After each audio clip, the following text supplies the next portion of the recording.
For December the 19th, 2025, we talk about Guilty as Sock, Embr, Ace Combat 7, Skies Unknown, and much more. Welcome to Level 569.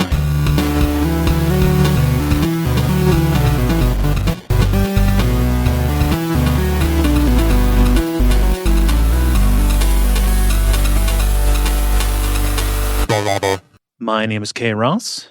I'm Dennis Furia. And I'm Jala Prendez. And you're listening to The Level. It's a podcast for people who love video games. We are rocking it freestyle in our post Duckstream episode. I think that's going to dominate a lot of the conversation. But Duckstream was this past weekend, and it was a huge success. With matches and everybody's donations with the matches that we had and with merch revenue and Twitch revenue, we brought in just a little bit over $32,000. The community put together. Wild. Amazing. Thank you, everyone. In our first year of raising for Point of Pride, and we got an email from them saying like, "Oh my gosh, wow, it's unbelievable that because the raw donations that went in before everything else," and it's just like, "Oh, sorry, I haven't emailed them back yet," and said like, keep an eye out. Yeah. Oh, wait. You mean they only saw the 10,000 number, or they only saw the 11,700 or 11,700 number? Oh, yeah, we'll know good. when they find out, because the sound of those mines exploding is going to be audible from anywhere. That's a lot of binders. Right. So many binders. So it was a great event. I had a great time. I am so tired though. Yeah, I know you are. And that's just in addition to the general, it's a rough time of year for like doing things and having energy. So thanks to both of you for hopping on and being on the multiplayer. Oh my God! It was herding cats, cats for real. We had some logistical issues. It was a real life gift to the Magi. Yeah. Times were swapped for the other's sake, and then it was a whole deal. But the end result was we got on, and it was fun, and we played some games, and it was a good time. Yes. So that's my banter. Really, is just how Duckstream went. Jala, how about you? Oh, banter. Okay. Yeah. I don't know. Last time I don't have anything that's bigger than Duckstream. Let's just put it that way. But we're not trying to one up each other. I mean, no, your thing might be nice. Then why even come? Well, so I don't remember if I talked about it last time, but I finished writing the narrative part of my text venture game, and then I went through in the last couple of weeks. I've been just going through everything meticulously and doing a bunch of editing and cleaning some things up and whatever. Because basically, I wrote the first couple of acts in the prologue before all the stuff with my dad, and then so like there was this long hiatus, and then I got back to it, and so there with that time gap, and then of course some other stuff I was doing, some writing prompt stuff I was doing to try to get back into writing again, and everything kind of altered a little bit of how my style is, but like I went back and was trying to make it more cohesive in that way. All of that is done now, though, in terms of the narrative and the way that the basic game functions. So now all I have to do is all of the art assets and the sound effects and the music and the UI and the puzzles. So, I mean, like, you can play the story. You can play the story. You just don't get all the shiny stuff. But just ask ChatGPT to do it. It'll be totally fine. For fuck's sake. No. Yeah. So anyway, but so like it is fully playable. I've actually had a couple of people go through it so far. And big shout out to Rookie, #1 fan of my thing, who played it first, like was there 100% for all of my process, and was the first one to go through and play through it. And so far it's approximately 3-ish hours before adding in puzzles and things. So, like, depending on your reading speed, of course, because it's all text. But anyway, if anybody is interested in playing the alpha version of this, it is available. I can send it to you. So yes, let me know if you want to be a tester, because everybody wants the polished product. They all want to wait for the end, but like, you need the feedback early, not at the end, not when it's done. So yeah, after you need text lock before you get asset lock, right? Right. And like, now is the best time for me to have any kind of feedback, because I haven't finished doing all of the other things yet. So like, there's not all the time commitment to all of the other parts yet. So anyway, yeah, that's my big news. So congratulations on reaching that milestone. Yay. Yeah. I was trying to finish my thing before Matzi from Dratzy Games, who's working on Alterium Shift, finished his shit. Okay. And nice. So he didn't know we were competing, but I won, and that's all that matters. So nice. Dennis, how about you? Oh, I mean, Duckfeed was the big one. I just got back like immediately before recording from the Festival of Lights at the Cincinnati Zoo. Okay. Which is always very fun.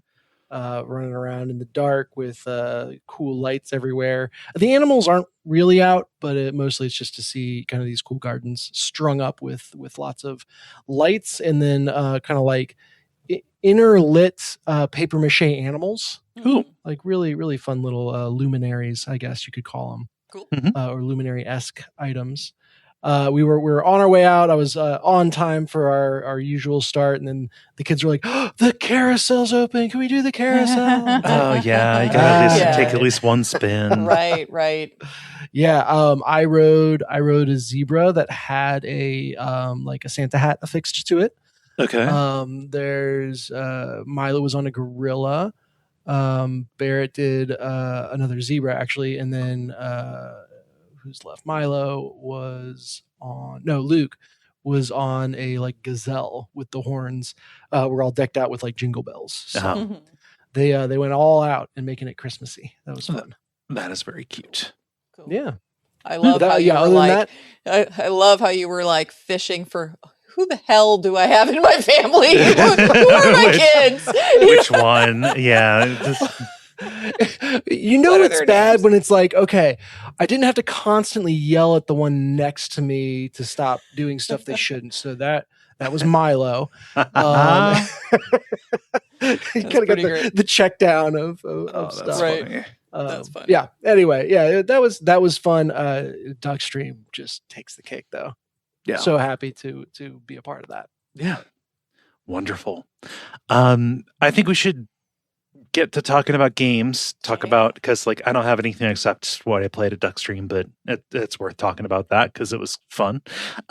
So let's do the regular kind of show. What with the grind, the multiplayer, and the end boss.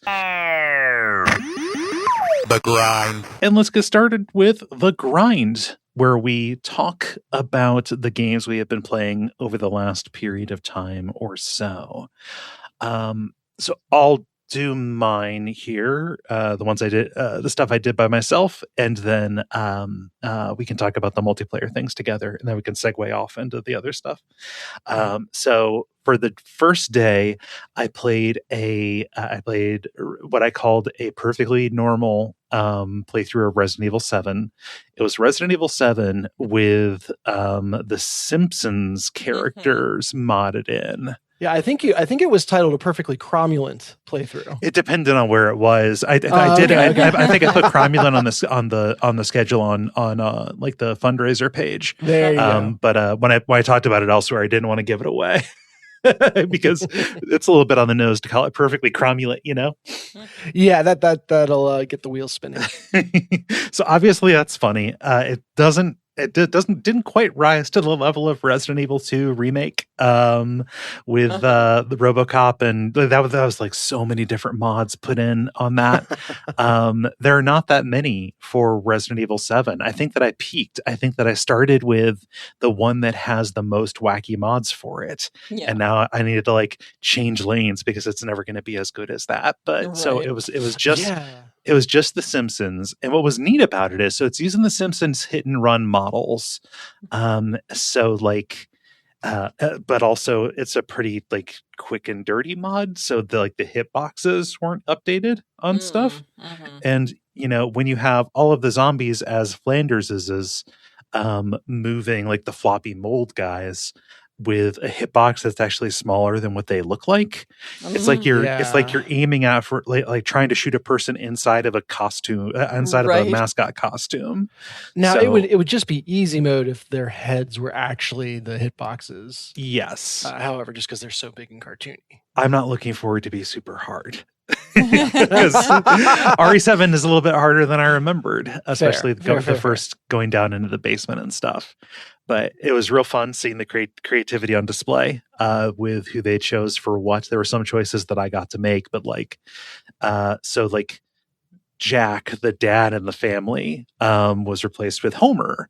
And Homer, and because he's a Resident Evil villain, he kind of mutates partway through. So there's this big fight in like a slaughterhouse cage kind of thing, where Jack is mutated a little bit more. So instead of just using either the model from the original game, or instead of just using the Homer model, they switched it out for the model of Homer with the donut for a head from the Treehouse of Horror episode, where his head gets turned into a donut and he keeps eating it. So people, that plus the chainsaw scissors just made for an entirely surreal experience. It was pretty neat. So that was fun. I stopped when I got to the boat section because I got anxious to start the next thing I was going to be doing, which is I got the Bloodborne randomizer working on my PC. So not only did I have to get Bloodborne working on PC using, the guides that are like half completed for different versions and blah, blah, blah. But also I had to get the mods installed in such a way that the entire thing didn't collapse in on itself. But the result was really good. That was a lot of fun. Randomizers, if you've not, especially for a Souls game like that, if you've not watched one or played one where every item pickup on the ground is like a different pull of the slot machine lever, and you get up to a boss, the boss arena wall, the fog gate, and you're standing there, and then just in the chat, it's like, oh, all right, chat, who's it going to be? Because the bosses are randomized. It's like, okay. Now they were still bosses all the time, just. Yes. Yeah. Okay. There were options in the mods where you could take the bosses and replace them with the regular enemies sometimes. I didn't do that one. I did seed a very small possibility that a regular enemy could be replaced with a boss, but that never fired in the 8-ish hours that I played it. Okay. Yeah. But I got lucky right away. One of the starting weapons I got was Ludwig's Holy Sword, which is a very good weapon. And then a few good boss run kind of picks, but Cleric Beast was Ebrietas, like an end game super boss with HP scaled down, but defense not scaled down. So, oh my god, yeah, or no, it was Gascoigne. It was Gascoigne who was Ebrietas. So the hunter who transforms halfway through his fight starts out as Ebrietas, and then he transformed into Dark Beast Parl. It's so hard not to call him Dark Beast Carl, the big werewolf thing that's crackling with electricity, right? Yeah. The Cleric Beast was Murgo's Wet Nurse, another endgame boss. Yeah, that's right at the end. Yeah. I won't go through the entire thing with who replaces what. I'm going to try to get the VODs up on YouTube or something so people can see. But it was a real crowd pleaser. I kept it a surprise until I just, announced it. I was like, yeah, because there's some things you can promote and then some things where it's like, all right, here we go. So there's people that are showing up for Duckstream no matter what, and you want to give them a treat too. Yes. Right. Yeah. So yeah, that's the two things that I had: the Resident Evil 7 and the Bloodborne randomizer. Did you guys see any of that? Have any questions about how that worked? I think I saw the end or where you got soft lock on the Bloodborne run, was whichever boss has like 3, and one of them you just could not find in the arena. Yeah. Was that the end, or was that No. okay. The Rom fight, who actually ended up being Martyr Logarius, was the end. Okay. The Shadows of Yharnam is the boss fight that you're talking about. That's right. Yes. Yeah. I ended up.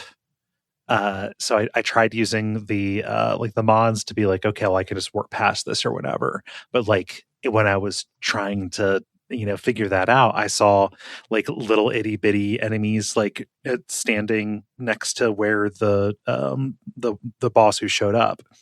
Okay, so Shadows of Yharnam, 3 bosses show. Three, or it is normally 3 enemies that become 3 regular enemies later on. And you can toggle it to have like easy mode or hard mode for that. Hard mode this is just 3 different bosses that you're fighting all at once here. There are a couple of different boss fights that are like that. I chose easy for all of those because I didn't want to. I'm not that good at Bloodborne to begin with, and I hadn't played for like 5 years, I think. Sure. Yeah. So in the easy mode, you get one boss who happened to be Gehrman. Again, end game boss, like the last boss that most people fight in the game. And the other 2 bosses, they still need to spawn in something. So they spawned in like these tiny little like alien dudes. That like you couldn't walk into. So I spend all this time defeating Gehrman. An enemy spawned in the Forbidden Woods where that arena is. That is like a sword that creates a big cloud of swords in the sky that like shoot at you and like will always hit, right? And they were raining down during the boss fight every time I was in there. So I had to go outside of the arena every time I went back to it and kill that thing. Otherwise, I was fighting Gehrman with just an infinite and unstoppable stun every few seconds. Swords. Man. Yeah. So I beat Gehrman, and then the game just like locked. Like it was just quiet. Not quiet. Yeah. It was just it was like, where the fuck? You see these other health bars. I was going around looking for the guy. Nothing.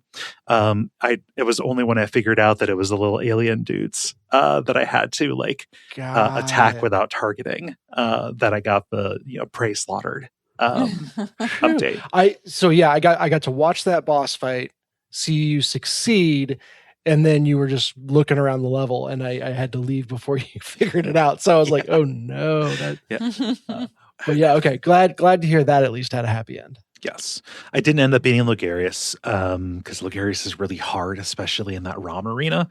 But regardless, anything else about those before we get to multiplayer stuff? No, I was watching the Bloodborne stuff for a little bit. Most of Saturday I was out, so I caught like a second of what you were doing with the Resident Evil stuff on that day. Nice. Yeah. Other stuff. So both days we had some multiplayer that we did. The first day we did Embr, which is a really neat game. You're playing as gig worker firefighters. In this really cartoony kind of setting, going into burning buildings. For-profit firefighters. Yes. You're trying to rescue clients and then also either salvage their stuff for them or rob them blind. The libertarian ideal. Yeah. Before the time limit runs out and stuff like that. And there are like a bunch of different kinds of objectives you can attempt to do. Like different, same map, but different, level, different objectives. Sorry. Everyone that I played had a safe in it that you needed kind of an elaborate electrical setup to open. So kind of like, solving a puzzle while the room is burning down around you. Yeah. I don't know if that's universal. Every single level has it, but yeah, that was a recurring theme. Yes. Yeah. That game is janky. Oh my God. So many times where people fell through the floor. Like the graphics were kind of barely holding together. Jala, when we tried to play with you on the second day, it just made your computer scream in agony. Yeah, it just screamed and just like, I was like, okay, my computer was built like last year. Yeah. What the hell? Like at the end of last year, it's like barely a year old. Like, what the hell, man? And we captured the moment that AI gained sentience, and it was just pissed off at this fucking game. Right. So yeah, I was like, okay, I have my Steam Deck if you want, but then by the time I finally got everything all adjusted, it was like we're just gonna move on, and it's like, okay, fine. Yeah, well, there were like headphone problems too, like getting you on voice chat. It was like we said, logistical problems that are like not. I mean, especially that not really your fault. And the wild thing is that it worked just fine when I was playing the freaking intro thing, and it didn't have any problems when I booted up and I played a single player, but multiplayer just killed it. It just killed my computer for some reason. And I'm like, okay, I mean, like my computer still worked. It was just screaming. And I'm like, okay. I mean, we want to hear you. We want to. We would like to talk to you. I mean, we were. It got to the point where when I was on and people could hear the screaming of my computer in the background, they're like, "That makes me think my router's dying." I'm like, I don't want everybody to start having anxiety attacks. It sounds. I mean, like I've woken up to that sound so many times. It sounds like a battery backup that has been disconnected from the power main. Oh, jeez. Yeah. That's so weird. Yeah, and it was that, and then it also happened a little bit with Peak when I tried to boot that up, and I was like, I don't know why it's doing it with Peak, but okay, whatever. So, I don't know. But it's only been like I play all these other things that are way newer, way more graphically intense, and like no problems with any of those. And I do everything else on here, no problem. But those games, I imagine this isn't the first time that you've played on a Discord call, right? No, not at all. No. Yeah. So I have no idea. Yeah, I don't know. I don't know. To speak on the game a little bit, just for Embr, it was very fun to run around and loot and put out fires and save people who are all like not running from the fire because they're absorbed in their phones, which I appreciate that little bit. So a little bit of social commentary. Yeah. I was surprised that for a multiplayer game, there seemed to be very little direct interaction. I didn't really find any places where I had to be working with someone else to do the thing. And in general, just this could have just been me being lost and confused, but like 90% of the time I'm running around the level with just no idea where anyone else is. Like I assume y'all are in there doing the same kind of things I'm doing. But until we gathered at the exit, you kind of start together, end together, and otherwise don't see each other. So on the second day, when we were waiting for Jala to get her stuff set up, Moxie and I played it was called Embr Delivery, was one of the game modes where it's Uber Eats plus fire rescue. Okay. So like you have clients who are standing in a burning building who have ordered their food, and you cannot pick them up until you bring them their burger or pizza. That is very funny. And while you're carrying the burger, you can't do anything. And so like we were playing it and we were trying to coordinate with each other as we were trying to figure out like what the limitations were. It ultimately didn't work.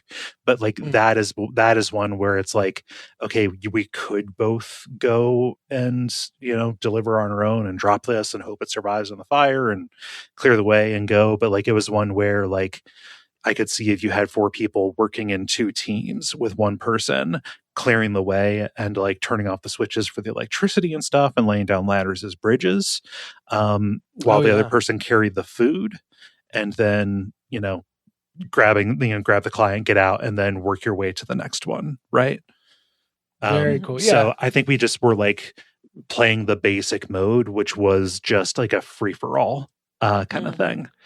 Yeah, and I don't. It wasn't individually scored that I could see. I don't mind that there's a range of co-op intensity to play with. Like, if we just want to jabber and not really pay attention to what's going on the screen, then the base mode is great.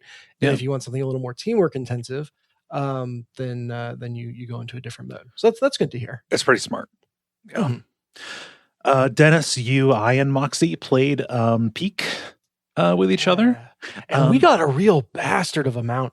Okay. I was curious because like I've seen this game hailed as like this, chill, just, yapping game. I swear right? it is. Yeah. It was. So we were playing it, and I was just like, man, I'm spending a lot of time not playing this game because I would fall, and then like even in the best case scenario, if you would have gotten me, I would have had to watch while you carried me to the next, little place where I could be raised. Yes. Or I died and I was following you around as a ghost, and that was me and Moxie as ghosts because you were the only person who knew what they were doing. Yeah. So like I was just like, wow, this is like I have no idea how it got this reputation if everything is as tough as this. So Yeah. it's good to hear that's So- not representative. No, that is the mountain that we were on. So for anyone not familiar, I know we've talked about the game on the show before. Yeah. It's a climbing game, but the mountain is randomly generated once every 24 hours. And so for that day, you can play on the same mountain over and over. I think the item drops are randomized, but the geography is all the same. So you can kind of learn it and get further. And I think I joked, man, if only there was another good example of a game where knowledge compresses space. Yeah. And then I almost fought you. I was proud of myself for that one. It's not Duckstream if I don't trade K. Wow. Troll K at least a little bit. Yeah. So there were more of those like poison sea anemone things than I've ever seen on a mountain. And then just like the length of climbs before getting anywhere to stand it felt longer. So go figure. Yeah. It sucks that you're just yeah. locked into that one mountain for the day, though, that you can't like go into an archive and select them by, difficulty or whatever, right? And some of that trades on like the ephemerality, the ephemeralness of it. I don't care. I don't know. Yeah. I don't care. Like that can be fun. That like, okay, I've got this window of time to play, and I'm not, I got to be in the moment. I'm not going to see this again. That's got an appeal. But yeah, I think if whatever they spawn in is on the harder end, and that happens to be the one time that you're trying to show your friends how fun and chill of a game this is, it's kind of a bad time. Or, like not even that. It's just like, okay, like it's been 2 weeks since we were able, since we were able to do our regular gaming night. Like this is the only time we can make it work. Right. And then, because not everybody has like an event. Like we just got especially unlucky, but just like, well, shit, we got Bastard Mountain again. Yes. There was also, so they were nominated for the Game Awards, which is crazy because it's a game jam game. Yeah. That then they polished up and put out as an actual thing.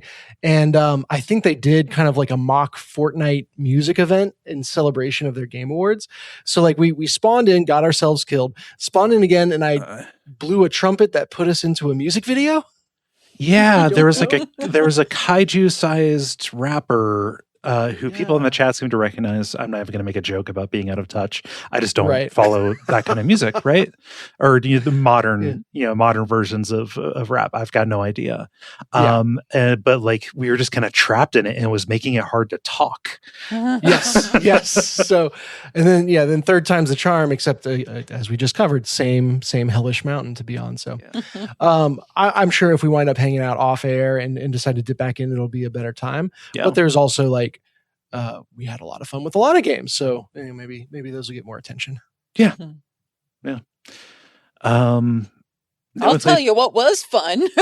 yeah. Let's move on to the one that Jala was there for. Dennis, sorry you weren't here for this, but Jala and I can talk about it. Dennis. I was mid Gift of the Magi on this one. I'm so mad that I didn't get to play. It's something we're gonna have to do, but we're gonna need more people. We're gonna need more people for sure. Like it needs to be at least the full level crew in order to do this. Yeah. We played a game. Am I hearing a Patreon tier? Let's go. I mean, I don't know about a tier, but like if we want to do a patrons only stream of it. Jolly, this is a game that you found and sent me a signal a while back. A long time ago. because we're both fans of Phoenix Wright. You had sent it to me, and I was like, oh, that looks interesting. And then you brought it for Duckstream. I was like, yeah, let's go ahead and try that. I had no idea that it was like a social improv game. Yeah. So it's Guilty as Sock, where you play sock puppet people who are basically filling an entire courtroom, and you can pick to be the judge or the prosecutor and this, that, and the other, the witnesses. There's a bailiff role, a bunch of different roles that you can have. And then you have these cards, which are what you use to prompt yourself. Like if you're the prosecutor or the defendant, you have cards that are prompts that you can use in your story that you're telling, either to prosecute your defendant or to defend your client or whatever. And then like the Twitch, like it's meant for even streaming and things too, because you can ask the Twitch audience, who are the jury basically, questions and have them answer yes or no. And then you can also have them throughout the thing actively vote guilty or not guilty. And like the judge has independent sway over whether or not they decide to go with the verdict from the Twitch chat, which came up in our game as well.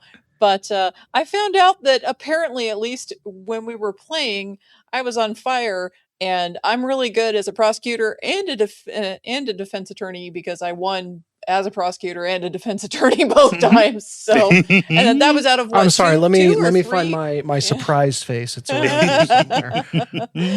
So yeah, I enjoyed being the one time that I was the defense, I was also the defendant. Yeah, you were, because I accused you. Yeah, I did. That always goes well, right? Oh! I also was the judge once, but I'm terrible as a judge. I don't need to be a judge ever. We try. I felt fine as a judge because like you're controlling the flow of it, right? Yeah, I know, Yeah. and that's the thing, is that I'm just sitting here and I'm just being myself, which is just like, okay, well, you tell me what you think and whatever, and like I don't care. I'm bad as a judge. I need help understanding the structure, because I get the convention of being in a courtroom. I don't actually understand how it all functions as a game. So so everybody picks their roles. You have to have at least a judge, a prosecutor, and a defense attorney. And then before anybody else can do anything, the prosecutor has to name the defendant and then name what the charge is, which is how I charged Kaye with improperly, like failing to pet them kitties enough. Yeah. and so that was what Kaye got charged with. Yeah. When I was prosecutor, because that was what I chose to put out there. Outside of character witness on that one. Well, and part of the case was like everybody could see I had a good excuse. I as the defendant tried to make it a question of, well, not petting them enough. Like basically, what is enough? What is enough? And ought implies can. And is my being busy raising this money more important than the temporary discomfort of the cats? There was, are cats capable of entering into the contract? Yeah, they also got drunk. The cats got drunk and ordered pizza, and I don't know what else was going. It was a very, like, because of all the prompts, the card prompts. So are these are just items of evidence, or what are the card prompts? Yes. So you have the prosecutor will put the information out there. Okay, this is what they're charged for. So then they kick it off and say, okay, well, this is the motive or whatever, and then start the whole proceeding with, this is what I think, and you're using these cards that you have to pick from that are randomly generated to build your case. Yeah. And then, the judge is, of course, kind of officiating the entire thing. And then, defense has the ability to interject or, put their side of things. And you go back and forth and back and forth. Yeah. So spin it, however. So, like, then you come up with stuff like, what was it Moxie did with ninjas? It was something about stealing thigh-high socks, like Fort Knox with ninjas. I don't even know. No, it was beneath the Denver airport. Oh, okay. Which is where the strategic reserve of. I feel like I'm having a stroke trying to. Exactly, that's the point. It's totally improv. It's improv off of these random prompts that you've got, and you've got to make somehow a story where you are either implicating someone or exonerating them from blame because of the stuff that you're BSing with all these different little cards in front of you. And I don't know what some of the roles are, because you can also have people play witnesses, which that could be complete chaos. That sounds really fun. That sounds so silly. And then I don't even know what the bailiff does, but they have a role. And so, watching the trailer, they basically hit people. Oh, okay, there you go. So like the judge has the ability to like stun people, like, and make them not be able to do anything, or just like basically like a couple of seconds of timeout. I think the bailiff is more just like a disruptive element. I like there's another role called the journalist that seems really interesting. Oh yeah, where like a couple of fun. times during the during the trial, the journalist has a pad where you can draw stuff that is like the headline, or like the photo, the newspaper image, and then you write the headline just to throw a curveball in, like scandal, blah blah blah, for everybody to go. So your question is of like, so what's the structure? It's whatever you impose on it. Right. Like the prosecutor decides the charge, and you can even upload a little picture to be the face of the defendants, and then the prosecution and the defendants have those cards, just like a random, basically like hand of like 12 cards, and you can play 5 of them over the course of. You can only play 5. So it's like an apples to apples where you're submitting a thing that your hand has been forced on you. You pick from that for what you think matches the best, but you also can argue your case for why it. You make up the story around it. Yeah. That's great. And that's really fun. What's also cool is that you can also upload your own card decks, so you can put your own prompts in there, which means that you could theoretically put a whole bunch of Duckfeed in jokes, or whatever. You could put eldritch monstrosities and Lovecraftian crap in there if you want to, and make it like that. Whatever you want to do. I have never liked the make your own card feature of those kind of party games. I don't know. It feels wrong. Well, I will say that like the number of cards that you have by default is pretty limited. So like the few of them came up a few times. Yeah. So you would want to make your own cards eventually for this. Yeah. And it doesn't sound like it would be hard to have a larger pool. They just didn't do it. Yeah, or maybe that was to leave room for people to do it. Right. Maybe that's supposed to be its own thing. I mean, like the whole game is kind of structured around allowing people to do their own thing. So so I think that like it's up to the judge to like structure the thing, and be and you can be as opening statement, closing statement, blah blah blah. But it's like you as the judge decide who has the ability to present evidence at this point. And then it is literally just improv storytelling around it, which is going to be your thing or not, like especially like, even just to watch it, like there's huge theater energy. All of us were talking like this. Please, except for me when I was getting into my voice that I use when I get mad at Danganronpa or whatever. When I was imposing my logic and arguing my case, like arguing. But anyway. So like to give an example of like like how the evidence flows. When the question was, were the cats capable of entering into an agreement where I would feed and pet them when enough money came in? Like were they competent to enter that contract? Right. One of the things that I had was an empty bottle of wine. So I played that and said, I didn't buy this wine. I didn't open this wine. I didn't drink this wine. It must be that the cats, drank this. Therefore, they have the ability to enter into this contract. And of course, I flipped that and was like, no, if it's an empty bottle of wine, that means they are drunk. They are obviously incompetent. And then you played a pizza box saying, they were having a party. Yeah, they were having a party. They were unable because of their party. I'm like, yes, they could. And so I hit back with a full mailbox that hasn't been emptied in a while. I was like, that pizza box could have been mine from a while ago. My life is a disaster. Yeah. And so it just goes back and forth. Back and forth. Mm-hmm. Well, and the fact that you guys can like play that back beat by beat so clearly, like just speaks to how well it how powerful a tool for creating stories it is. Right. That's really cool. Yep. Mm-hmm. So like you got to be like, it took us a little bit, I think, to get on our feet and get the rhythm and what have you, and especially as we were trying out all the different roles. But I was like really impressed with it as like because most social games that you see are deception based, right? They are social deduction, kind of deal. I like those. I'm good at those. I hate them. I don't. You I don't like them. You hate them. I think Ben enjoys them. Moxie hates them. Dennis, I don't know how you like what you're feeling. Hate on them. hate them. I'm so Yeah. bad at them. I'm Yeah. not. I'm not into I that. don't hate the concept. I hate how bad I am at them. Okay. I don't like the concept, so like Yeah. I don't want to deceive people, so I don't have time or energy for this. I don't like. I get tired thinking about it. No, Yeah. thank you. So to have one that is like still, competitive, but it is just, yes-anding each other, Right. like and taking stuff into weird directions, everybody there's a lot of buy-in required for everybody involved. Yeah. But if you get people with that buy-in who are able to play ball and not just like, slam it to the ground and say, no, this is my story. Then, yeah. Nice. Yeah. Very cool. Very cool. Yeah. Sorry you weren't there for it. Me too. Yeah. I was there for the what's becoming quickly the level classic though. Yeah, Pico Park. Yeah. Pico Park. We did do that. That's the puzzle platformer where you can play with like up to like 8 or 10 people or something. No, like I'm that. convinced you could not play with 8 Well, people. I mean, technically, like you can get 8 people into a game. You're not going to win. No. Yeah. Someone would strangle someone else through the internet at that point.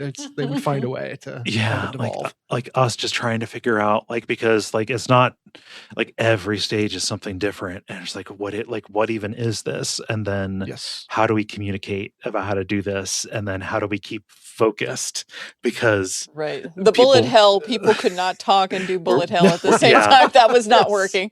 And it's just like, can we lock in for like 30 seconds, please? Right. But you do it's almost like, all right, silent on the comms. We gotta and that doesn't make for the best. I don't know. Maybe people enjoyed that, but I wouldn't think it makes for the best streaming. Well, what makes for really the better streaming? Silence for 30 seconds or repeated failures over and over again? as we I know for a fact it's the failures. Get half of a thought out and then like, oh shit, I sorry guys. Yeah. And there's a whole dynamic of like who asserts a leadership over this and just like coordinates and everything. And I'm just here like, I don't want to do it, but I can see how we do this. And if we can just Mom, I need help. Oh gosh. We need an adult. I thought because we kind of built on the progress we made last year, and these levels, at least from memory, there was a little bit more of, as you mentioned, Kaye, having to figure out what even the gimmick was. Mm-hmm. And I found that really enjoyable. Like the okay, what is actually going on here? And we're all figuring that out in tandem. That was almost this time around for me more fun than the executing it once we all rocked what was supposed to happen. Yeah. It was almost like it was like in the same zip code as like a WarioWare kind of thing, where all you have is the visual setup and the one word, slice. It's like, what does slice mean? Yeah. Right. What do you mean I have a turret on my head? I don't understand. So yeah, it's it is fun to figure out new systems. Once you've got them fully figured out, the process of getting 4 people executing it well enough to move on to the next one. Right. They're right on that line of how long you can force people to do that. Right. I think overall still a very good time though. But doing it a few hours every year or so is good. Yeah. Right. Well, I mean, there's definitely like this bell curve of performance, right? Like at the beginning, everybody's dying a lot, and then everybody's like right on it, and then you start dropping off really fast. Like that last level we were doing was miserable. Oh no, that was really, really hard. And we beat it at like I was like, okay, we're gonna be done like at 5. I want to have time to make more progress in the Bloodborne randomizer because I made a big deal about it. Because that's actually fun. Well, no. No. Okay. But it was like, okay, for like 4 hours to end out the stream feels good. And like it was like at the last second. And I was like, let's go until 5. And then like at like 4:59, we got it. Yeah. Heroic, dare I say. Yeah. I don't know. It was so far, but I think that's everything we played. Should we do it again next year? Probably. What do you think? Yeah. Good times. Yeah, so that's literally all that I have because I spent so much time getting ready for that. Right. Yeah. Jala, I know that you played something that looks kind of neat. Oh, kind of neat. It's really neat. Really neat. So, Ooh. I did some streaming again. I dusted off my streaming stuff and did some streaming last week because I took a couple of days off of work. And this is a game that I played for Next Fest. So I talked about this once before, back in June or whenever it was that Next Fest was, that I played a Okay. bunch of demos on stream. I don't know. Anyway, and it's called One-Eyed Likho. And this is based on Slavic folklore. This is a dark folklore game, and it's first person. It's a psychological horror adventure with some puzzles and stuff. It's by Morteshka, and this dev has made a couple of other games. I've never heard of this dev before, but after having played this game, I like it so much that I'm absolutely going to go and get their other two games Mhm. and play both of them. The other games are The Moose Man and Black Book. And so both of those look interesting. One-Eyed Likho, it's Likho. That's a cool game. Like, this is exactly my shit. So- like the folk horror, like the very specific like folk horror from a culture kind of stuff. Yeah. very specific from a culture kind of thing that's psychological, like leaning more towards psychological than like gross horror or anything. A monochrome game. It's monochrome, but it's like really moody and stuff. Oh, like this is like super like it is like it would be reminiscent of Cryptmaster, but it is not like sketchy. It's like much more like high detailed, but also really high contrast. This is like super expressionistic. Right. Yeah. And it's set in 19th century Russia. And anybody who knows like my current dive into stuff, like I'm in the middle of my gothic horror phase again, which it never really goes away. I'm always in my gothic horror phase. But like I tend to like a lot of media that came out at the end of the 1800s and the first part of the 1900s. And Mhm. so this is exactly in that wheelhouse. It's gothic looking, it's folk horror, it's all this other stuff. So you play a smith who is drinking and doing his smithing stuff, but he's drinking and he's talking to his buddy the tailor, and they don't have names, they're just by their occupation because this is a folk tale. Mhm. um and he's just like, I've never seen evil in the world. I want to go find the Likho, which is this critter that's allegedly could grant your wish, whatever wish you want, if you can find it. And, like solve its riddles or whatever, Mhm. kind of like a sphinx in that way. And so anyway, he's like, I want to go and find it. And the tailor's like, good idea. I'm rich and I have never seen evil in this world. I think it's a good idea to go into the dark forest, especially after drinking and especially without a torch or a weapon. Let's go. Let's do So it. like you do just this, man. start the game and you're just fucking off in the dark forest at night talking about Now, what you're going to do when you find the Likho. And Is this you paraphrasing, or do they literally say it that explicitly? oh no, not exactly this way, but they do say that they never did see evil and they want to go find evil, and everything. Like all of that is in there. It sounds almost exactly like the setup for Stalker, almost the movie, right? And just like, oh, you have these people who are just named after their professions that have their own philosophy on this stuff. Yeah. So like then the tailor and the smith end up coming to this cottage basically out in the woods, and then they open it up and they go inside, and then they start solving all these puzzles and stuff, and then they get into progressively weirder and weirder spaces because they've entered into, from going into the cottage, they've entered into the Likho's territory. And then like all of these things, like the entire narrative from there just goes off in directions that if I keep trying to tell you, it's just going to sound bizarro as fuck because it's folk story shit that like is not going to make any sense. If you want to see me play through it though, it is on my Twitch VOD. It's also on my YouTube archive. It took me, and if you want to play it yourself, please do that.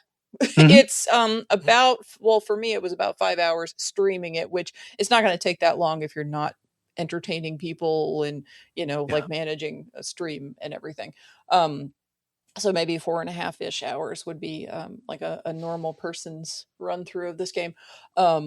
Anyway, it's about 4.5 hours. I did it in 2 sessions, so a couple of videos out. You can find it twitch.tv/Jalachan or on YouTube at Jalachan as well. So yeah, like very, very cool. The sound design is fantastic. The graphics are great. Some of the stuff that happens in this game is wild. And the ending was so good. It's so worth it. So even if there's parts of it that seem a little bit slower while you're going through, like I feel it's a really good, well-paced game, but it's definitely a game that is an adventure game that has a bunch of puzzles that you have to solve to go to the next area. So like, I was going to ask like where this stood and like, okay, is this an adventure game? Is this the puzzle game? Is it a walking sim? Yeah. It's an adventure game / puzzle game. Like there's some puzzly things that you have to do. Not hard puzzles, but like a lot of, you have to wander around until you find the thing that you need for the whatever dongle over there, that kind of thing.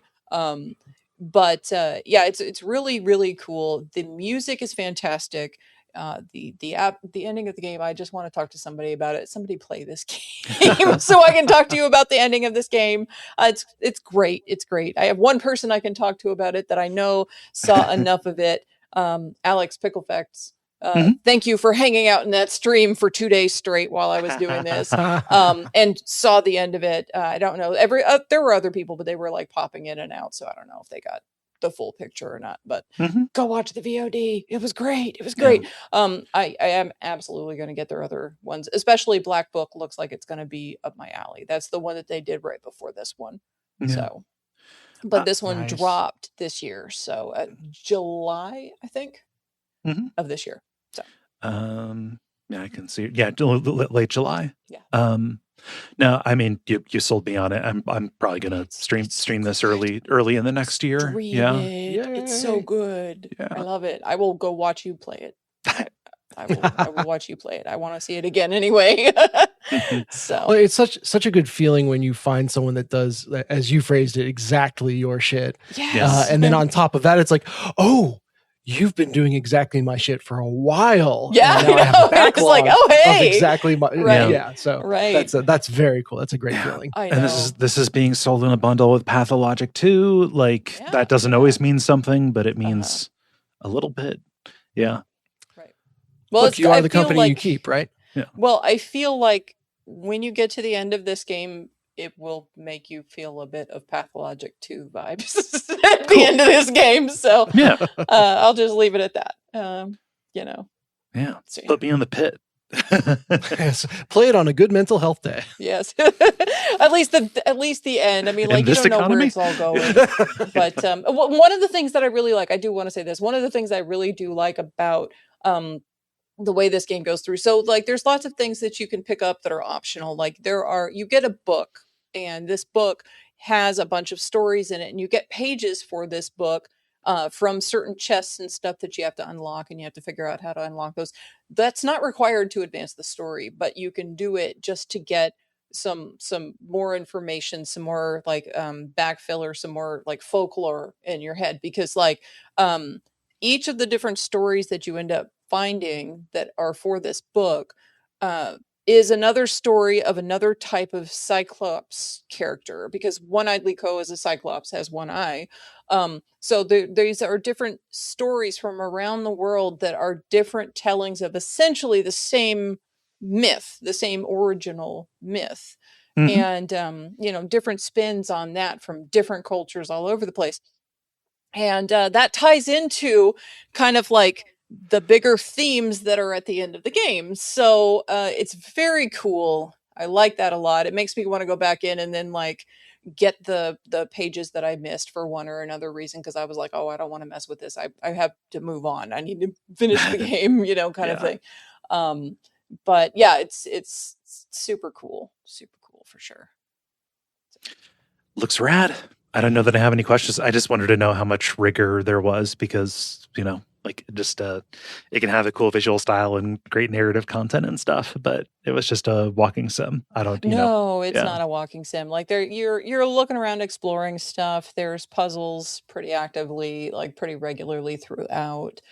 Some of them are more like Resident Evil type puzzles, and some of them are more, no, this is actually like, a puzzle where you have to rotate the things just so until you get the whatever kind of nonsense. So yeah. Cool. One-eyed Likho. Yeah. Mm-hmm. Dennis, did you have anything besides Duckstream stuff? Just one. So part of the Game Awards, which we might talk about in some news stories in a bit here, but part of the Game Awards was they announced Ace Combat 8. And Ace Combat has a near and dear place in my heart. And Ace Combat 7's VR missions, there were only 3, but that was like the big thing that like enamored me with VR. Mm-hmm.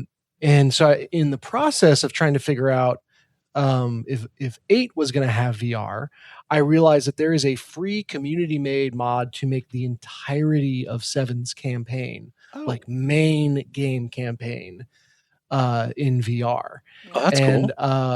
Then I looked over at Steam, and Ace Combat 7 was $5 on Steam. Okay, yeah. So I've been fucking flying around in VR this week. Cool. So I remember there being a problem with the VR ones on PlayStation, like even though they were for VR, like it wasn't in cockpit or something. Like it was in cockpit. It was missions separated from the main campaign. It was like its own standalone thing. That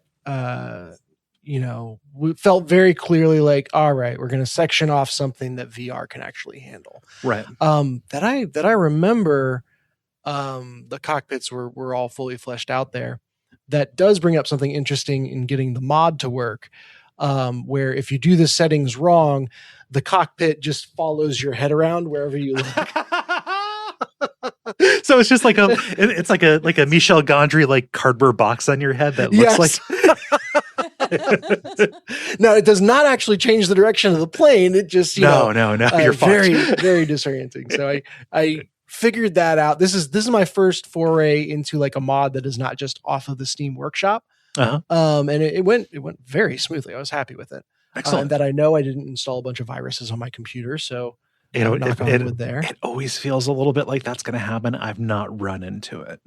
No, it's amazing how often it's just very cool people passionate about an idea who are mods getting rule out there any way they can. Oh yeah. Like, so now that I'm playing through the main campaign, I played the side missions in PSVR. Then I tried to go to the flat screen main campaign and just couldn't do it because you can't go back. You can't unsee. Okay. What, like, that is what VR was meant for, was pretending to be in a fighter jet. Yeah. And then after my frustrations with War Thunder and everything, like this finally is it. But I'm playing missions that I've played through before on a flat screen. Okay. And the feel could not be more different. Right. I don't think I realized even in the VR missions, like, again, that's kind of sectioned off. I didn't have a direct comparison. On a flat screen, how much you're just kind of chasing that arrow pointing which way you should be holding your left stick to turn. And then, you're kind of paying attention to the boxes that are on your HUD and pushing the button when the color changes. That is an awful lot of what Ace Combat is, though. Yeah. On a flat screen, yes, it is. But when you're actually seeing all of this stuff in 3D space, it feels very different. Particularly with a big theme in Ace Combat 7 is the use of drone fighters that are like, smaller and more agile and stuff. And being able to like, chase those down and have a sense for the actual small size of them as they're going past your cockpit. And then just having a lot more 3D reference for how quickly they're moving. Uh-huh. They felt threatening in the VR sim in a way that they never did on a flat screen, just because you have that removal. Yeah. So yeah, 1,000 little things like that. There's a space elevator, which is super fun, and flying under the struts of the space elevator in VR is like, this is awesome. Yeah. So I'm having a blast with that. And I have not yet caught up to how far I got in the flat screen campaign, but I'm close. So I'll have new stuff to talk about. Generally, it seems the internet concludes that the story of Ace Combat 7 is a complete mess. If you're going to introduce fake countries, don't call them what is it? Eurasia. Oja and Asia or something like that. It's like there's only one syllable difference on any of them. So I don't have any idea what the hell is going on. Even the second time through. I mean, even the biggest Ace Combat story defenders that I've seen, it's basically all just this sucks, I love it. Kind of stuff. Like, they don't have a revulsion to anime melodrama, right? Yeah. Hey, if they can have fun with it, right. This is pseudo getting into end boss territory, but like I said, I was searching around to find out if Ace Combat 8 is going to be VR, and it seems the consensus, or like there was a interview with the director where they literally said like, well, we reached a point where we had to decide, do we make the best Ace Combat on a flat screen, or do we make the best Ace Combat in VR? And we're going to do it for the flat screen, so it's not even going to have VR. Mm-hmm. Which is the stupidest thing I've ever heard. Like I said, the VR was meant for this. I cannot understand. Not just having this big of a market is the thing. But like not just like there's going to be VR, but we'll still primarily focus on flat screen. But like we're not even going to do it. I would like to, like, if you're going to say that, I would like to know what design compromises you feel are necessary. Because the modders over here, like, the fuck? Like, so yeah, that was disappointing. And I hope that tune changes between now and when that comes out. Because I don't think I'll get to the end of Ace Combat 7 and be anywhere near ready to hop out of the VR cockpit. Mm-hmm. But yeah, so that's been my gaming outside of Duckstream. Cool. I think that's a segment. Multiplayer. Now it is time for the multiplayer, where usually we ask you a question and you answer it. But it is the end of the year, and we are going to be indulgent. It is the most self-indulgent thing we do. It is the title of the year. I have no idea even how or why we started doing this. I'm so glad we did, though. Yeah. So technically, we did ask a question. The question was just like, which of the things we made up is your favorite? Which of these 100 unfortunate turns of phrase tickles your fancy? So we compiled all of those. If you listen after the theme song, we deliberate, like all of us usually write down titles and then pick them. But we have the what we call the TOTYs. We keep track of the ones that didn't win. Let's start with those before we get up to the real ones. Sure. Right? Yeah. So we have like a 7-way tie for fourth here. Our top 10 is also a top 3. Yes, or top 4 rather. Yeah. So and at the last one we have rearranging them guts. God, I'm sorry. Dennis. Sorry, I inflicted that on everyone. Sorry. I just so when somebody does something inappropriate and I'm like kind of doing the like chastising kind of thing, in my head I immediately go Gary. Or like fucking so what I just said was Dennis. No, Bart. Sorry, I'm just so used to it. Lisa, no.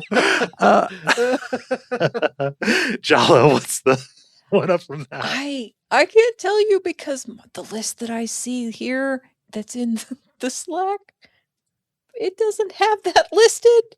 What? No, there's a second one. I see there's 2 of them, and it's at the very bottom. One, and then there's the other one. My bottom one says, "I'm your problem now." Okay, Dennis, what is the next one for rearranging them guts? Yes, a turn of phrase that I quite like, which is, that's a dumb place to put towels. Yeah, talking about unpacking. That's just a Bob's Burgers joke, though. Fair enough. Jala, what's the next one? I'm your problem now. I have no recollection of what that was. Yeah, I don't know. I remember saying it, but I forget what in reference to. This was a it came up during the discussion. It was the multiplayer question about like take a kid's property and make it mature. And we all just did Lego versions of things. Somebody proposed Lego Wolfenstein, and the phrase elderly syphilitic Lego Hitler came through. So unpleasant. Dennis, what's the next one up with that? Another assertion, you're not going to make me responsible for this. which is a nice parallel to I'm your problem now. Yeah. Jala, what's the next one up there? Taken for granted. Taken, for granted. Man, I am so mad Liam Neeson took a shit and went weird in recent times. I haven't seen how that's shaken out, but he was good in Naked Gun. You hear about his conduct, and it's like, man, it's really hard to be like, all for you.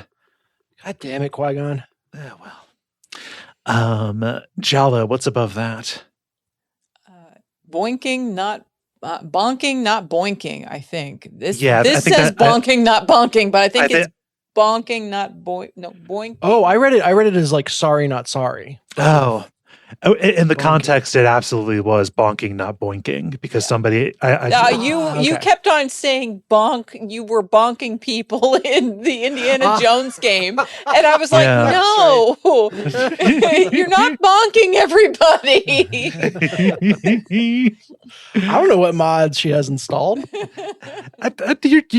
bonking people all over the place. You're picking up guitars. You're bonking them with it. Candlesticks. It's nothing but bonks day and night. Just bonk with every object you can possibly find. Yeah. No. That was you, Jala. So I love this one, but I cannot remember the context in which it came up. Wolf Hotel. I just don't. No, it was. I think it was literally Jala. You played a game where there was like a wolf girl. Oh yeah, it was Okami. Okay. Yeah. The dating sim demo. Yeah, there we go. It's about the game that I played and I don't remember. Yeah. No, and I just did a literal translation of the title. Right. Dennis, how about the next one up from that? Oh, I think this might be Expedition 33 Shade. Indie, spelled with 3 A's. Yep. That conversation, which, God, every December it comes up. Oh, God. Yeah. And Jala, the number one, a TOTY. That fish got ups. No context. So that's on. The horror fishing game that you played. Kaye. Oh, right. Yeah. There we go. Anyway. Yeah. Moving on to the titles of the year, we have a top 5 on this, and we're going to start at the bottom with Germany Mode any percent, no bratwurst. That was about that horror game Threshold, where the difficulty was determined by which country you picked at the beginning. Yeah. Dennis, what about number 4? I think this is a Jala-ism. Yes. Looking at the scenery, screaming. Yes, this was about gecko gods, because one of those games that I played when I was doing all those Next Fest demos was Gecko Gods, and you can play a gecko, and I was very enchanted by this gecko, and I was even more excited when I found out that he could scream. And I was running around and I'm like, I don't think I'm ever going to solve the puzzles in this game, but I'm going to run around and look at this nice scenery screaming. Let's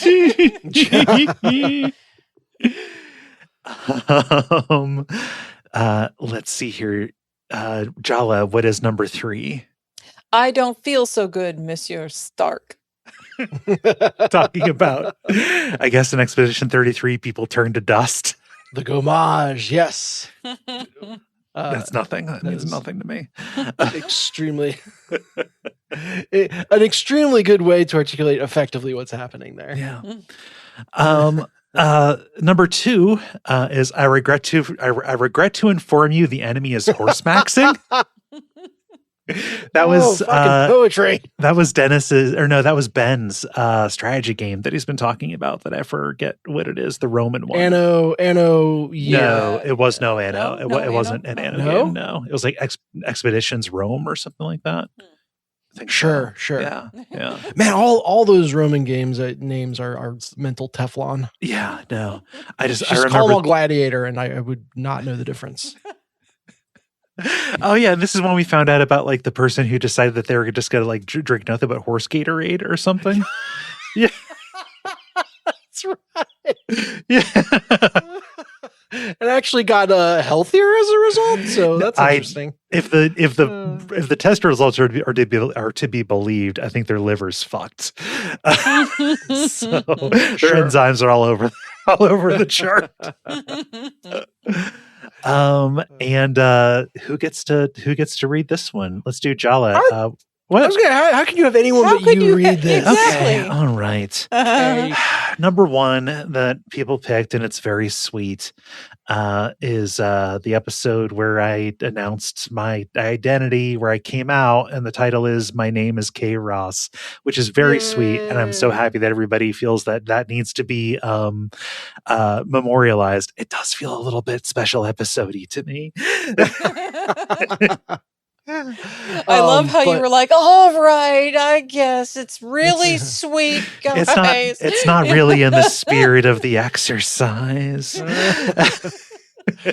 We're all just sarcastic. It's supposed to be absurd. Insincere all the time. It's not insincerity. I very sincerely meant. I regret to inform you the enemy is horse maxing. we were talking about like the imbalances and stuff, and you encounter. I meant that.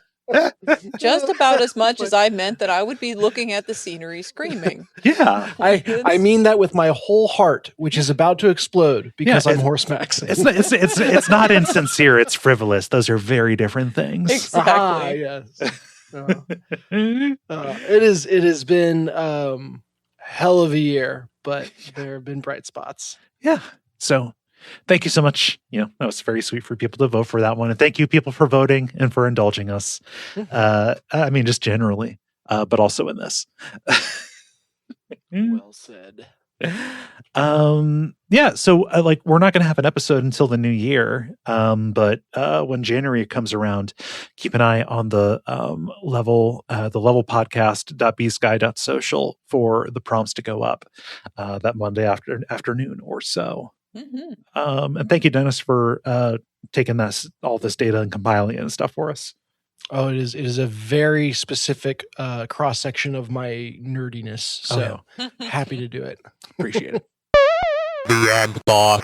Now it is time for the End Boss, where we talk about the things that are happening in the world of video games around us and how we feel about them. Looking at the stories, let's just go in the order that they're posted. I'm going to go Jala, you first. Sure. What the fuck are the Game Awards? I don't care. Let me tell you about New Zealand's gaming sector. Which is up 38%, while globally everybody else has dropped. I just had to say that. Or wait, no. Everybody else is... Yeah, right. Everybody else is going to be probably talking Game Award stuff. Everybody everywhere has been talking Game Award stuff. Yeah, maybe. Yeah, I don't. Yeah. Anyway, so let me tell you why New Zealand's gaming sector is now up, and like they are actually making more money over there in their gaming studios than anybody else.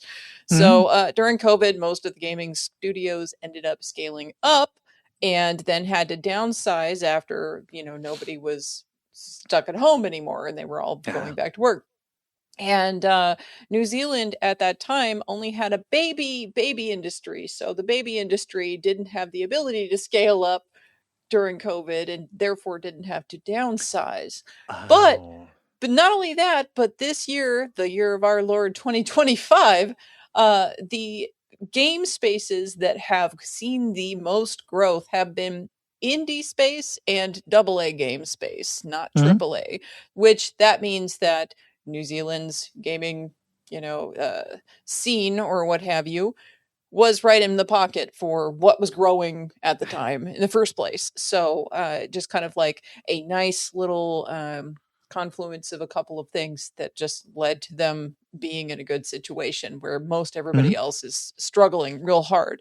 So and like it's also worth noting that Clair Obscur was made by like a 20-person team in France, and then Balatro was one person in Canada who made that. And like those are the types of games that have been the biggest hits this year.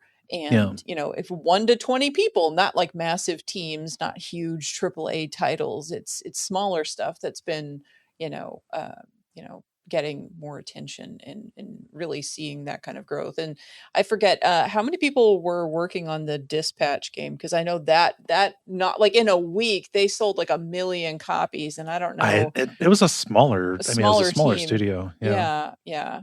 So anyway, just food for thought, and maybe gonna move to New Zealand, I guess. Maybe the worst place.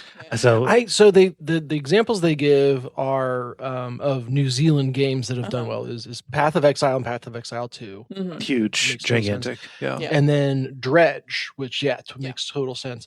But I can't scan in the article. I don't see any other examples. So I'm wondering if those are the only two we would recognize, or if there's a deeper roster that I'm just not aware of. I mean, Path of Exile 2 might be enough for, to account for a lot of the growth. Well, my original question was going to be like, okay, is this just Path of Exile? Like Path of Exile has an expansion this year, so you're up 38%. Well, and then it could also be that these studios that are in New Zealand are like subcontractors or something for other places as well. Yeah. Or, working in, interesting. That's also a possibility as well. Yeah. Yep. I mean, takeaway other than individual breakout successes or whatever, like, I don't know, there's something to be said. Smaller studios tend to just maintain a lot more continuity of staff, but also like the slow, steady growth, kind of phenomenon versus everything else seemingly, especially America, where it's like the boom and bust cycle, expansion, contraction just disrupts everything and wastes a lot of effort. Like, I don't know, seems like a good model to me. Not the boom and bust one. That would be a crazy thing to say, unless I was like a fucking VC.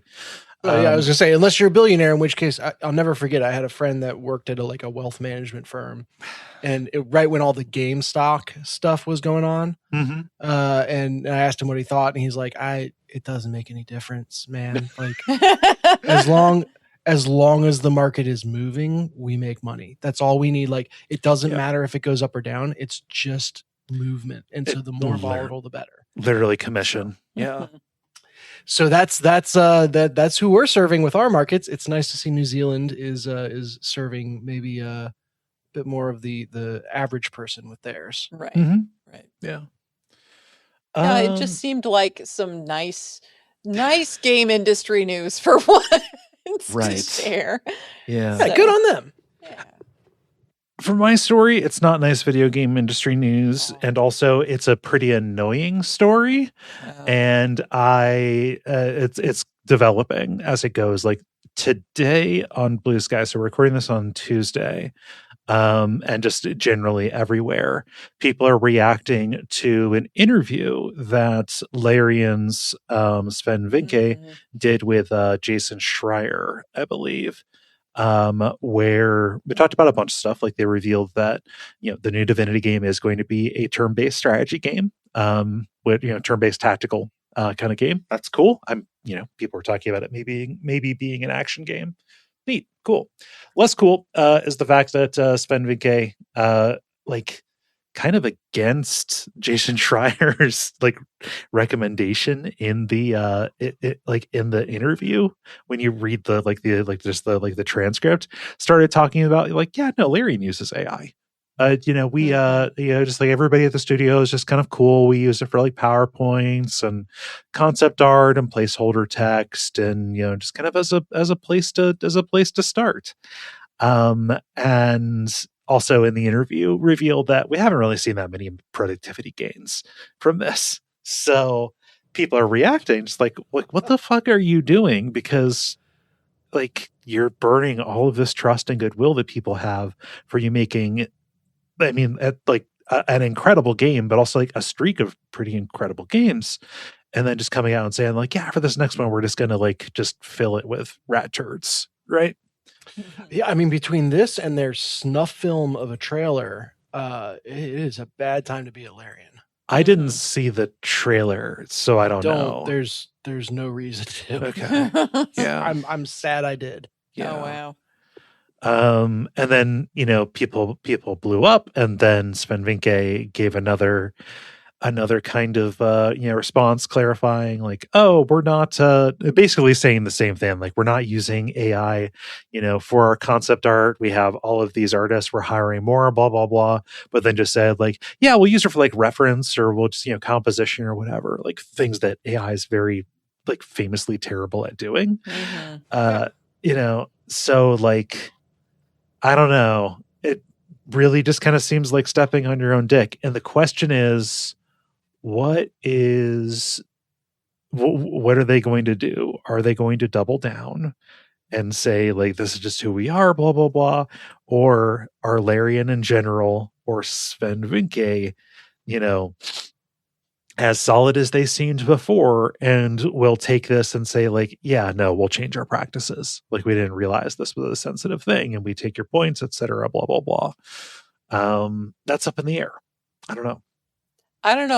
It's amazing. It would be amazing to me if they didn't already have a read on the room before, but then again, who knows? He's finally gotten enough money to have his brain melt. Right. This is the pattern. Enough money, enough attention, etc. Yep. Yeah. You know, like, and he's speaking for like the entire studio, saying like, oh yeah, they're fine with it. And a bunch of other stuff about Larian kind of has come out around this. Like, they don't have any, like, if you work there, you are going to like emigrate to be there. Like, there's no remote work at all. I guess their like interview process for writers is notoriously fucking wild. Like, you have to submit like a playable prototype in Engine instead of just like providing writing sample and stuff. Like, it's a bunch of, like, it's a lot. So, you know, just it sucks seeing, you know, especially a studio that you have been a booster for on your very public platform come out and be like, yeah, no, we're, you know, no company is good, but I don't know, they seem solid, and they're not. There can be good people with control of it. Yeah. Yeah, it's reached its enshittification phase. Maybe we'll see. I hopefully not. And, you know, and if this is just egg on our face, we'll go back and we will do like an audit of everything that was done with this. Who knows? I don't think that's the thing that's wild to me. How do they not understand how easy it is to walk this back? Right. Like it's only been a PR problem for one day. Right. Like to not double down on Blue Sky, to just give a humble apology instead of trying to like throw shade or make excuses like, oh, sorry, that was not representative of how we think. I don't like, you know, it's not hard to walk that stuff back. And yet the compulsion in these situations seems to be for people to double down. It's CEOs. Yep. Ugh. So yeah, annoying. Dennis, round us out with some news about Silksong. Yeah, let's end on an unqualified win. Obviously, Hollow Knight Silksong has been a defining game of this year, and they are apparently going the Hello Games route of just like, hey, want some free shit? Because they've announced a free expansion coming in 2026 called Sea of Sorrow. And you know, I will put the disclaimer, I haven't finished Hollow Knight yet, but it is what I have played is extremely good, and I cannot imagine not wanting more of it. It's going to be nautical themed, and details are otherwise pretty sparse, but like to just I don't know, like this, they could have put this out as a $60 game and made 3 times the money, and they didn't. And they could have put out this expansion as an equal price to the game or to the price they sold the original game at, and made a ton of money, and it's free. And it's just, you like, it is so refreshing to see people making business decisions that support a strong creative vision for what they want to do, rather than just support milking an IP for money. Right. So good on them. Can't wait to play Sea of Sorrow. Awesome. Yeah. It's very so they did similar stuff with Hollow Knight with the first one. Like they had post game support for like a year and a half after it came out. Like there's a lot of Hollow Knight I haven't played because it was just added after I finished it. Yeah. So that's it. I did not hit a difficulty wall. I just decided I wanted to wait until all the content was out. Right. That's what happened. Then it's not the kind of game you can just step right back into. Yeah. Nope. Nope. It's, I mean, I feel rusty after not playing it for a day. Yeah. So we'll see when it comes out, all of that. Like, but it's good to know they're following suit, that it's going to be, as generous as it is. I mean, God, Silksong has to have made every single person who worked on it independently wealthy. Like, I don't know about that. Well, maybe not, but like to then decide, hey, I'm just going to keep on doing cool stuff instead of got mine. Fuck you. Sweet. Yeah. Pretty cool. I'm fading fast, y'all. Yeah. How do you all feel about butting it up? Buttons. The credit. Oh, and I have one thing about zippers I have to tell you. So, okay, all right. So the first zipper was displayed to people in America at the Chicago World's Fair. People rioted.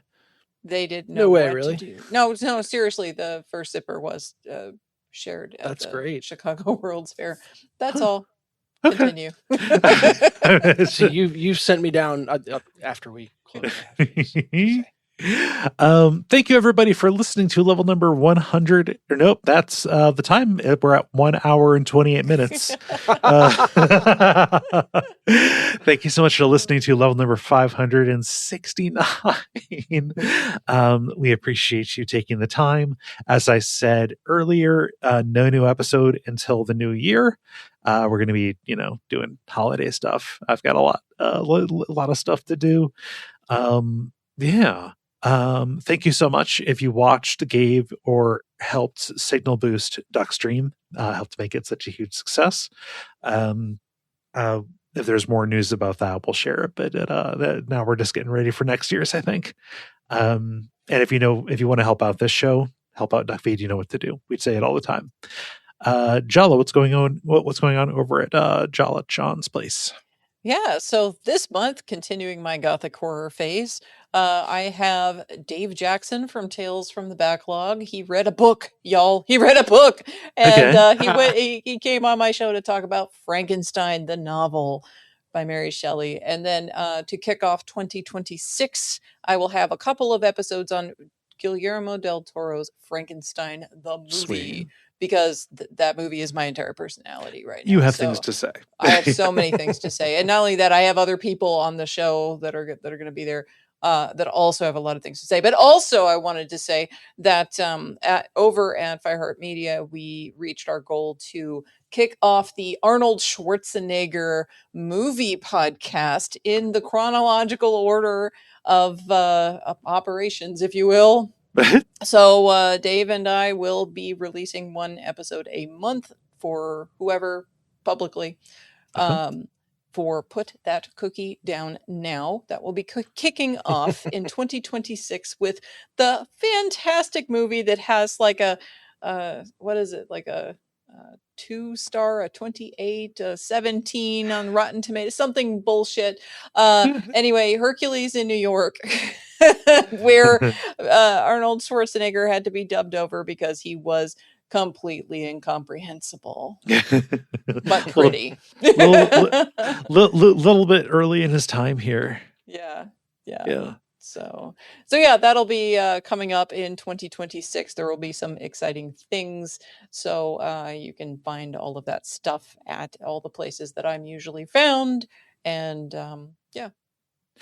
Excellent. It sounds like a lot of fun. Yeah. Hercules in New York stands at a 14%. Yeah, I was going to say it was like a 14, a 17, a something stinky on Rotten Tomatoes. Absolutely abysmal ratings, and that's the first thing we're covering on the show. Wonderful. Yeah.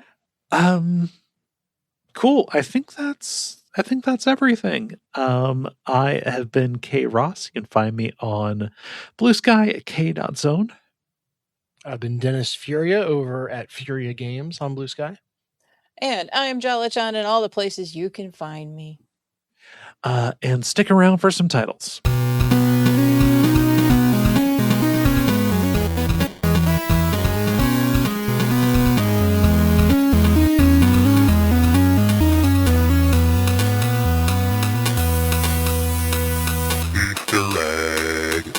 Who are my kids?